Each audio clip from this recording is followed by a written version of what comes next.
Opa, aqui Paulo, tudo bem? Eu ensino lutadores a obter seu melhor peso, sem comprometer sua massa magra, metabolismo, saúde e desempenho. Hoje nós vamos falar sobre a necessidade de orientar treinadores e atletas quanto à importância de se estar no estado hidratado e com as reservas de glicogênio abastecidas para a luta. Para uma luta de várias competições, seja de luta livre, seja de jiu-jitsu, judô, muay thai, taekwondo, os atletas costumam reduzir seu peso para obter a vantagem sobre o adversário. Essa redução de peso, ela acontece quase sempre na última semana da competição. E as mobilizações a níveis corporais mais de líquido, que promove essa movimentação do peso, essa perda de peso, do que mesmo de gordura e até massa livre de gordura. De acordo com o decorrer dos anos e as tentativas de perda de peso, de obtenção de peso dos atletas, foram evidenciados algumas fatalidades, bem como também alguns prejuízos na saúde, que é evidenciado hoje em dia como compulsão alimentar, pós-carreira, hipometabolismo, facilidade de engordar, aumento da fome e fatalidades como acidentes cardiovasculares e renais. Mediante a isso, confederações, principalmente de luta livre, luta greco-romana, colegiais nos Estados Unidos, colocaram um indicador que é chamado de peso mínimo. Esse indicador chamado de peso mínimo, ele remete a um peso na pré-temporada do atleta e afere esse peso do atleta, dando assim a opção desse atleta reduzir somente certa quantidade de peso ao longo da temporada. E essas competições colegiais, a gente citando como exemplo, nos Estados Unidos, elas colocam a pesagem, além de colocar um peso mínimo, elas também colocaram um indicador que é a pesagem a cerca de 2 horas da competição, evitando assim a possibilidade dos atletas promoverem grandes oscilações no seu peso, através de desidratação, devido à incompatibilidade de tempo para se recompor após a pesagem. E todas essas questões de se evitar que o atleta promova a desidratação, elas são aferidas no decorrer de uma temporada, porque um atleta em uma luta greco-romana ou luta livre, ele tem uma temporada de lutas que é o que a gente chama de ciclagem de peso. A ciclagem de peso é o quê? A ciclagem de peso é quando entre uma competição e outra, com o mínimo de número de dias de 5 dias, o atleta ganha peso e perde novamente para a próxima competição, no intervalo mínimo de 5 dias, para estar competindo ao longo da temporada. E essa é a ciclagem de peso. E em magnitude da perda de peso estabelecida ao longo desse tempo todo, da temporada do atleta, que a gente tem a possibilidade de ver de 15 a 18, o que a gente chama de ciclagem de peso ao longo de uma temporada de 5 meses, no atleta de luta livre, promove algumas alterações a níveis de saúde e de desempenho. E por que a gente tem que se orientar sobre a precisão de estar avaliando a quantidade de hidratação e das reservas de carboidrato antes da luta? Porque ela gera quedas no desempenho. Uma luta livre, o jiu-jitsu, o judô, São lutas onde o sistema anaeróbio glicolítico é o sistema mais recrutado. E ele é diretamente dependente das reservas de carboidrato e água que você tem no seu corpo. E uma desidratação abaixo de 2,5%, na média de 2,5%, já promove bastante alterações no desempenho do atleta. E a gente presencia que a média de desidratação de um atleta ao iniciar uma luta é maior do que esse indicador.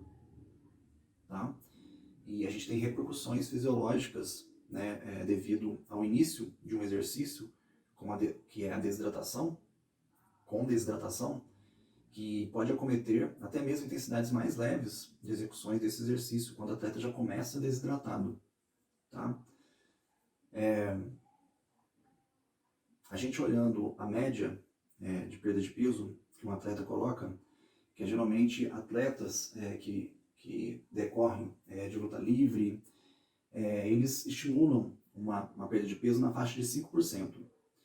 Isso varia muito de acordo com o estilo da luta, de acordo com a intensidade do exercício e a atividade que é promovida dentro daquela luta, com o tempo de recuperação. Mas a gente tem uma faixa média nessa modalidade, de 5%. E mesmo com o protocolo antigo na luta livre, colegial nos Estados Unidos, que era uma pesagem na noite anterior à luta, que necessitava, tinha por atleta 18 horas ainda de recuperação hídrica e de carboidrato, era mensurado uma desidratação no momento da luta. E agora a gente sabe que a promoção da desidratação é muito maior do que 2,5% nas oscilações do peso. E, portanto, um atleta que tem uma pesagem muito próxima à luta ali, ele vai ficar impossibilitado de restabelecer toda essa reidratação e armazenamento de carboidrato.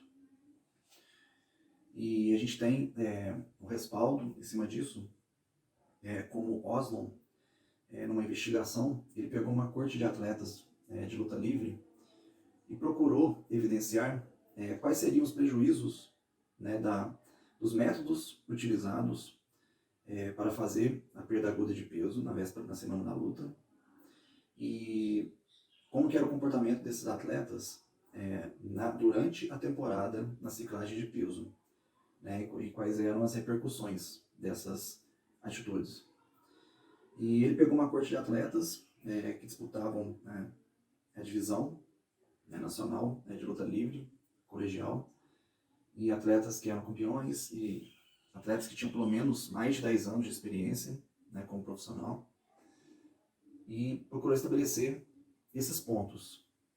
E ele fez, para evidenciar isso, como esses atletas promovem esse corte de peso, ele procurou evidenciar o peso de base desses atletas, que é o peso normal deles no dia a dia, 7 semanas antes da temporada. E essa mensuração foi feita através de bioimpedância. Eles usaram a bioimpedância com multifrequência, que ela é designada como que detecta as oscilações de desidratação, ela tem uma possibilidade maior do que a bioimpedância normal, mas além disso eles compararam essa bioimpedância como uma pesagem hidrostática. Então fez a aferição desse peso de base dos atletas 7 semanas antes da temporada e comparou-se com as aferições de peso durante 6 períodos ao longo da temporada, aferindo o peso com a mesma bioimpedância e também pesagem hidrostática, para ver as movimentações na composição corporal e no peso do atleta. Em conjunto com isso, eles procuraram avaliar a hidratação do atleta e a recuperação desta na véspera da luta.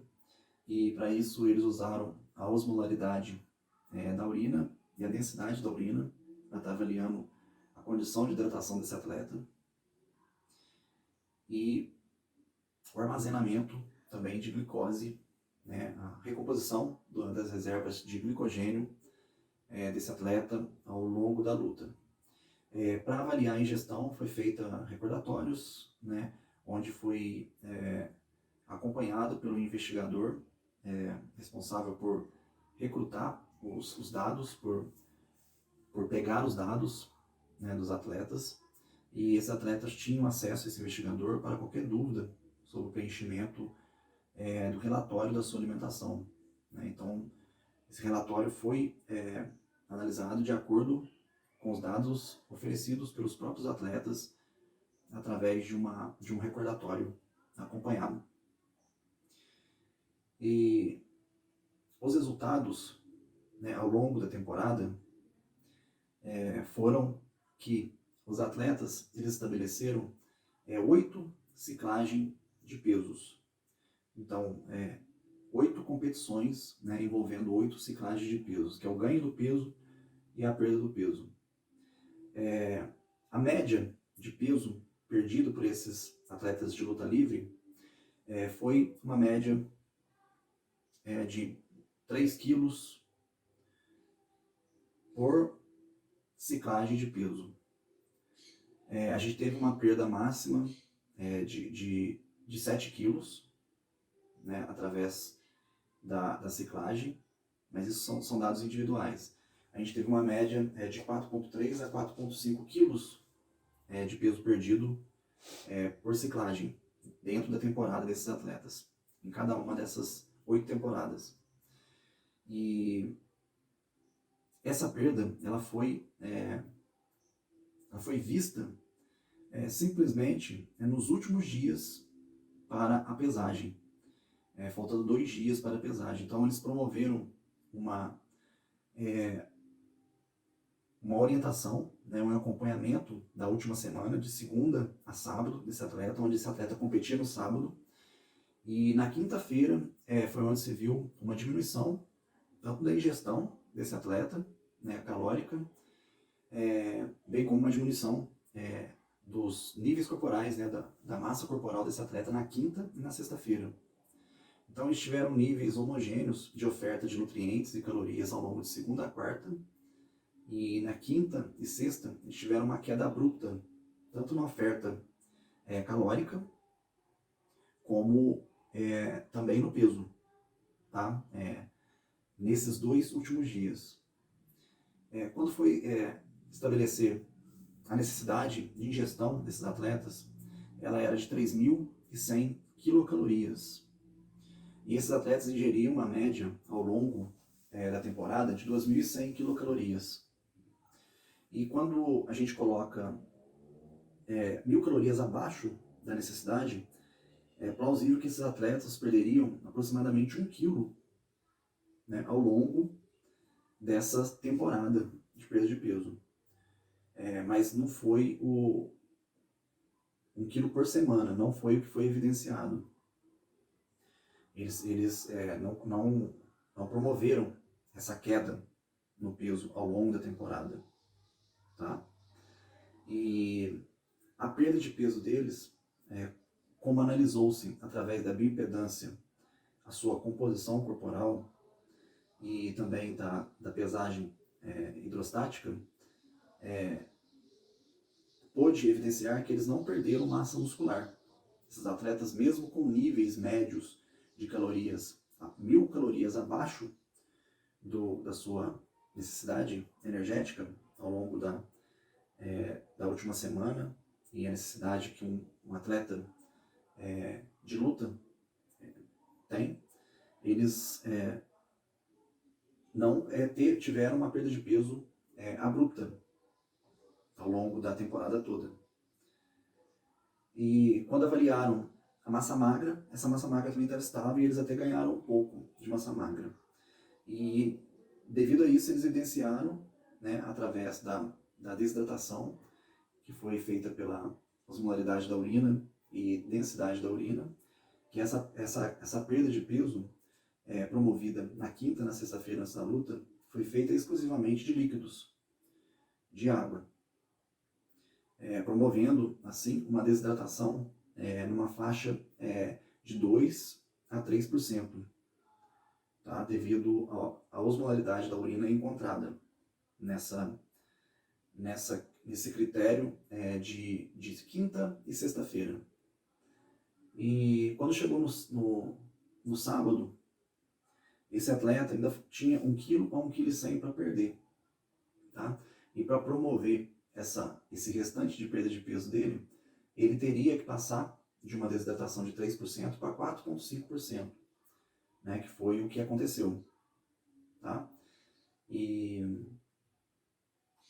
aí, numa desidratação de 4,5%, o atleta tem infinitas consequências no seu desempenho, né, como foi citado, que tanto sistema anaeróbio como sistema aeróbio, batimento cardíaco, dores de cabeça, tontura, tá, que vai influenciar diretamente no seu desempenho na luta.